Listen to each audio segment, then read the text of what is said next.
नमस्कार फ्रेंड्स मु शक्ति आपण देखुंती नरसिंहा क्रिएशंस पेज। तो फ्रेंड्स आज वीडियो रे वर्तमान बड़ मुख्य खबर उपर नजर पकाइबा जहाँकि आपण माने समस्ते जानि रखिबा निहाती दरकार। तेबे कोन रही आज वीडियो रे वर्तमान बड़ मुख्य खबर आपण माने जानिबा पई वीडियो को शेष पर्यंत देखंतु जहाँद्वारा कि आपण माने डिटेल्स इंफॉर्मेशन पाई परिबे। एवं फ्रेंड्स ता पूर्व ए वीडियो गोटे लाइक करंतु जदि पारुछंती आपनकर सांग साथी मानकु वीडियो को शेयर करनतु। जदि फ्रेंड्स आपण माने आमो चैनल ले नुआ ही वीडियो देखुछंती पूर्व केबे भी हमरो चैनल को सब्सक्राइब करनाती तबे निहाती चैनल को सब्सक्राइब करे सहित पाखे आस्तुवा बेल आइकन को बजाय रखतातु। तो फ्रेंड्स नंबर 1 रही कृषकों को मद और टंका दियो पछे आंदोलन जारी रहू। चाषी आंदोलन को नहीं एभली विवादीय बयान देले कांग्रेस नेत्री। कृषक आंदोलन को नहीं हरियाणार जड़े कांग्रेस नेत्री विवादीय बयान देइछंती। हरियाणा कृषि मंत्री विवादीय बयान पर कांग्रेस नेत्री दिव्या देवी एक विवादीय बयान सोशल मीडिया रे भाइराल होइछि। विद्या देवी सेठाकर कांग्रेस जिला कार्यकारिणी बैठक में कहते जे चाषी आंदोलन रे भाग नैथिबा कृषकों को यथा संभव साहाय्य कर कृषक मानक मद किंबा टंका देबाकू से तांको कर्मी को कहते। विद्या देवी कांग्रेस जिला कार्यकारिणी बैठक में कहते जे कांग्रेस जेबेठारु हारि आसुची कांग्रेस अस्तित्व कमिबार लागिछि किंतु वर्तमान कृषक आंदोलन को कांग्रेस समर्थन करुथिबारु जेकोसी परिस्थिति रे कृषक आंदोलन को चलाइबाकू पड़िबो। आंदोलन रे भाग नैथिबा कृषकों को पर्याप्त मद और टंका पछे दिया जाऊ किंतु आंदोलन जारी रहू बोली से कहते। जार जेतिकी सामर्थ्य अच्छी सही अनुसार से साहाय्य करंतु। सूचना था कि विद्या देवी जिंदर नरवानी विधानसभा आसन रु विधानसभा निर्वाचन लड़ीथिले भी हारी जाइथिले। उल्लेखयोग्य जे हरियाणार कृषि मंत्री जेपी दलाल शनिवार दिन विवादीय बयान देइथिले। से कृषकों मृत्यु को नहीं कहते जे आंदोलन कथा छाड़ू घरे थिले भी कहीं ना कहीं कृषक मरी थांते। जो कृषक माने घरे अछंती से माने कोन मरी नांती कहीं हृदघातर शिकार होउछंती तो पुणी कहीं रोग रे मरी जाउछंती। देखिया परवर्ती खबर पेट्रोल किଣିले पड़ुछि पकेट खूब शीघ्र मारिपारे सेंचुरी। जानिले आश्चर्य हेबे पेट्रोल मूल दर हेउछि 32 टंका 45 पैसा। बे लगाम तैल दर लगातार भाव सप्तम दिन देश में बढ़ी पेट्रोल और डीजेल दर। सोमवार तैल कंपानी गुड़िक पेट्रोल और डीजेल उपरे यथाक्रमे 29 पैसा और 35 पैसा वृद्धि करिसेंती। फल देश में अनेक स्थान में पेट्रोल दर 95 टंका टपी जाइछि। राजधानी भुवनेश्वर में सोमवार पेट्रोल दर 99 टंका 68 पैसा रही बेले डीजेल 86 टंका 45 पैसा बिक्री होउछि। आपण जानी आश्चर्य हेबे जे राजधानी भुवनेश्वर में पाखापाखि 90 टंका दे आमे जो पेट्रोल और डीजेल किणुछे तार प्रकृत मूल्य 30 रु 35 टंका। बाकी टंका टिकस बाबद रे नैछंती राज्य और केंद्र सरकार। एबे नजर पकांतु भुवनेश्वर में बिक्री होउथुवा तैल दर गणित उपरे। सोमवार भुवनेश्वर में बिक्री होउथुवा पेट्रोल मौलिक मूल्य होउछि 32 टंका 43 पैसा। या उपरे केंद्र सरकार को एक्साइज ड्यूटी रही 32 टंका 98 पैसा। सेपरी राज्य सरकार 32% हिसाब से नेउछंती भाट जहाँ 20.91 टंका। तासो डीलर कमिशन 3 टंका 36 पैसा। एहीपरि लिटर पिछा ग्राहक गणुची मोट 99 टंका 68 पैसा। सेपरी डीजेल मौलिक मूल्य 34 टंका। या उपरे केंद्र एक्साइज ड्यूटी 31 टंका 83 पैसा। तापर राज्यर भाट बाबद रे 8 टंका 41 पैसा एवं डीलर कमिशन 2 टंका 21 पैसा। ए सब को मिसाइले डीजेल लिटर पिछा ग्राहक को देवाक पड़ुची मोट 86 टंका 45 पैसा। गत साधारण बजेट रे कृषि विकास पई तैल दर उपरे सेस बसाइछंती केंद्र सरकार किंतु एही अतिरिक्त कृषि सेस जोगो ग्राहकों को अधिक दर देवाक पड़िबो नहीं बोली कहा जाइथिला। सेथिबाई केंद्र तेल नेउथुआ एक्साइज ड्यूटी रे संशोधन करिथिले सरकार। एक्साइज ड्यूटी रे संशोधन बेसिक एक्साइज टिकस 1 टंका 48 पैसा पूर्व थिला 2 टंका 98 पैसा। अतिरिक्त एक्साइज टिकस 11 टंका पूर्व थिला 12 टंका। रोड सेस 8 टंका। नूतन कृषि सेस 2 टंका 50 पैसा। सेपरी डीजेल रे बेसिक एक्साइज टिकस 1 टंका 83 पैसा पूर्व थिला 4 टंका 83 पैसा। अतिरिक्त एक्साइज टिकस 8 टंका पूर्व थिला 9 टंका। रोड सेस 8 टंका। नूतन कृषि सेस 4 टंका। तैल दर क्रमागत भाव वृद्धि पाइथिबा बेले रोषेई गैस दर बढ़ी चली। फेब्रुआरी द्वितीय थर पर सोमवार 50 टंका बढ़ी भुवनेश्वर सिलिंडर पिछा दर 8 टंका पहुंची जाइछि। देखिया प्रति खबर बढ़िला रोषेई गैस सिलिंडर दर।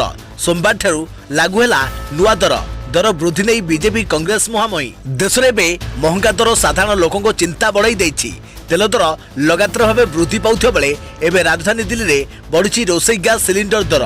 14.2 केजी ओजन सिलिंडर दाम 50 टंका वृद्धि पाई।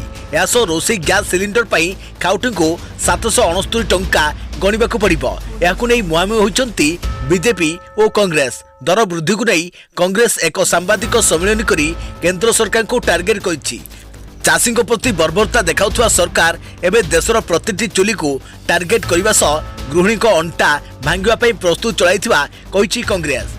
यह पूर्व दिल्ली में अण सब्सिडी गैस सिलिंडर दर 694 रु वृद्धि कर 719 टंका कर व्यतीत दिल्ली में डिसेम्बर 2020 में अण सब्सिडी गैस सिलिंडर दर 50 टंका वृद्धि कर पुणी 50 टंका बढ़िया खाउटी को चिंता को बढ़ाई देती।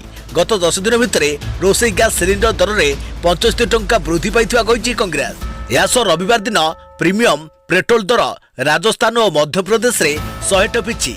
या पूर्व कांग्रेस पूर्वतन अध्यक्ष राहुल गांधी तैल दर वृद्धि को नहीं प्रधानमंत्री मोदी को टार्गेट करते जनता लुट एवं केवल 2 जन विकास करुवा लिखिते राहुल गांधी। या बीजेपी ओलटा राहुल बसी प्रतिवर्ष पहला एलपीजी दाम रे परिवर्तन कर जाए। एथर फेब्रुआरी 1 तारिख रु केवल कमर्शियल गैस सिलिंडर दाम रे 190 टंका वृद्धि कर जाइतिला। यापर दिल्ली रे 19 किलो विशिष्ट सिलिंडर दर 1533 टंका, कोलकाता रे 1598 टंका 50 पैसा, मुंबई रे 1442 टंका 50 पैसा और चेन्नई रे 1649 टंका होइछि। किंतु घर गैस सिलिंडर दर रे कौनसी परिवर्तन कर जाई नथिला। एबे किंतु दिल्ली रे गैस दर 50 टंका वृद्धि कर जाइछि। देखा पर अति खबर ओडिशार प्रथम जनरल ऑफिसर को परलोक।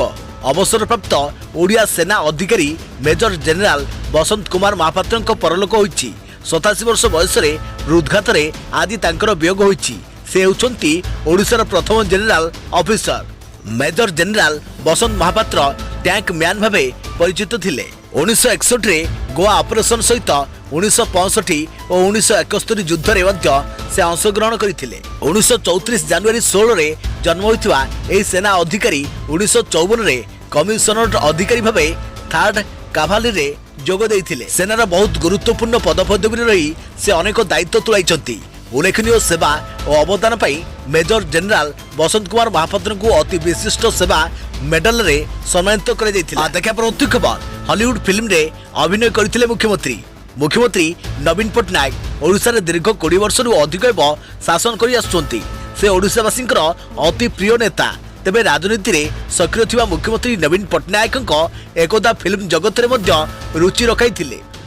एपरिक से हॉलीवुड फिल्म रे अभिनय मध्य करिसंती। एक कथा आश्चर्य लागुथिले मध्य सत पूर्व मुख्यमंत्री हॉकी खेल में रुचि थिबा कथा से निजे कहिथिले।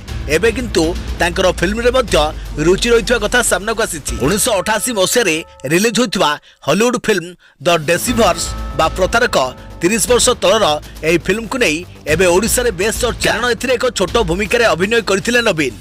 बर्चान आइभरी निर्मित चलचित्र द डिवियस रे अभिनय करथिले नवीन पटनायक। एनै ओडिशा रो जनाशुना IT expert Prashant Sahu tweet करी सूचना देइछंती। से तांको ट्विटर हैंडल रे फिल्म रो किछि फोटो पोस्ट करबा सह उक्त फिल्म रो ना कोन बोली प्रश्न करथिले।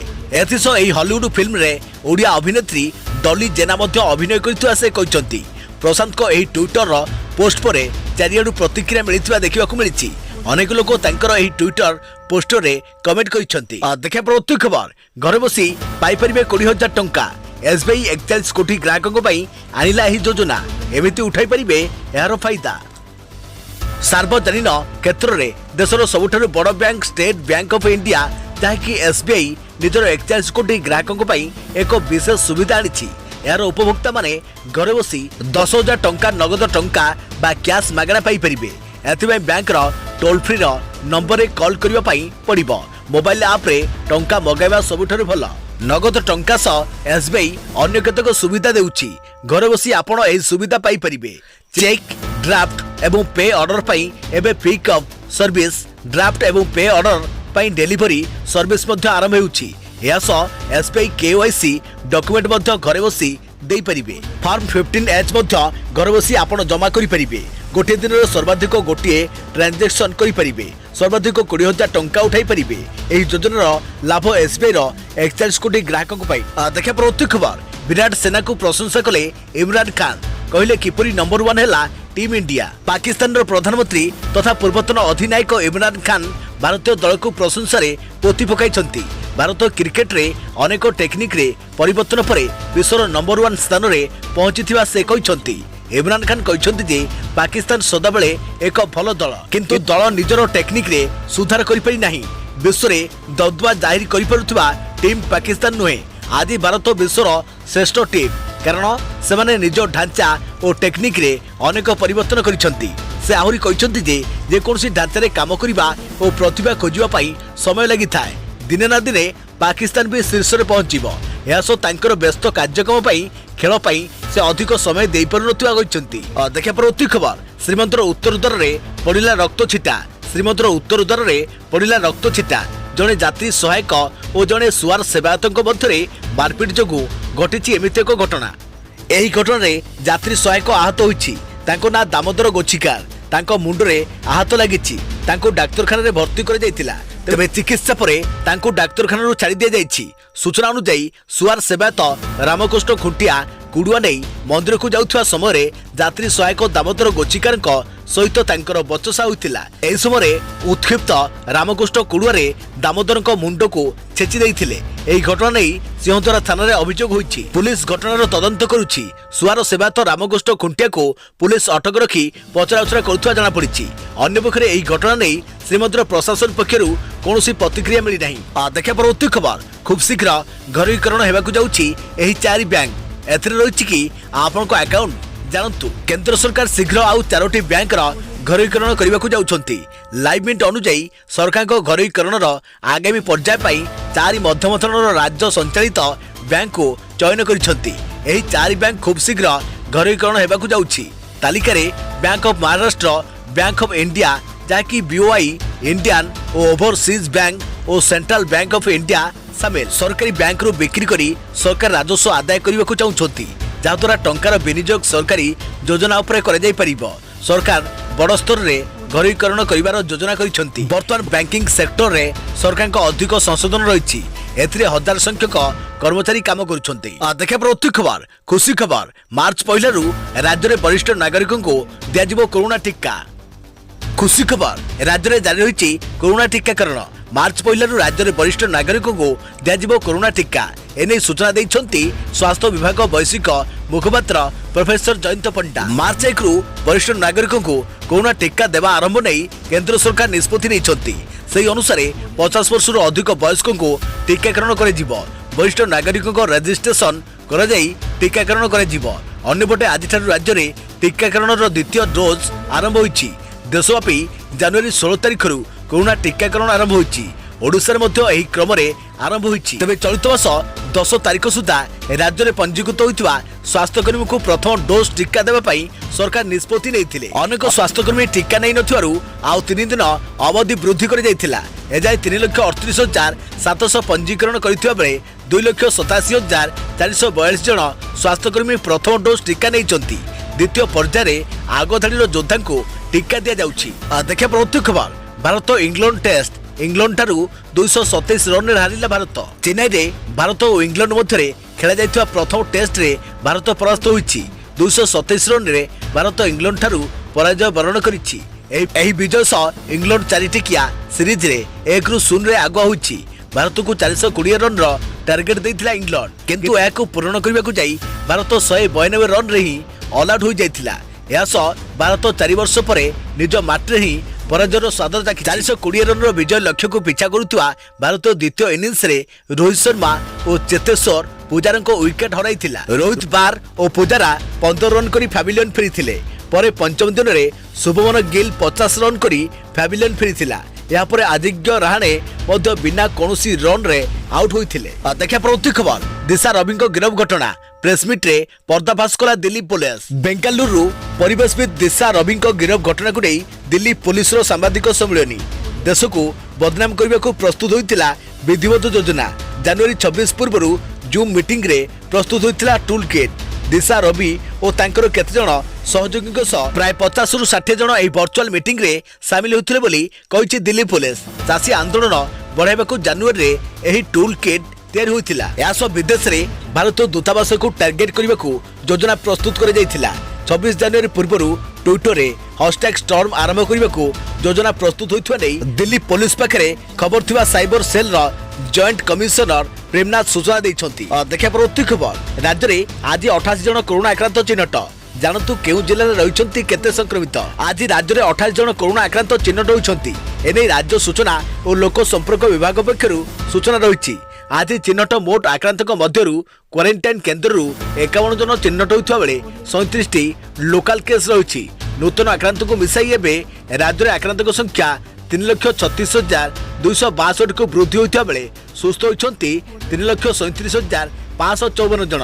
ରାଜ୍ୟରେ ଏବେ ବି ସକ୍ରିୟ ଆକ୍ରାନ୍ତ ରହିଛନ୍ତି 744 ଜଣ। ରାଜ୍ୟରେ ମୋଟ ମୃତକଙ୍କ ସଂଖ୍ୟା 1,909କୁ ବୃଦ୍ଧି ହୋଇଛି। ଆଜି ରାଜ୍ୟର 18ଟି ଜିଲ୍ଲାରୁ ମୋଟ 28 ଜଣ ଚିହ୍ନଟ ହୋଇଛନ୍ତି।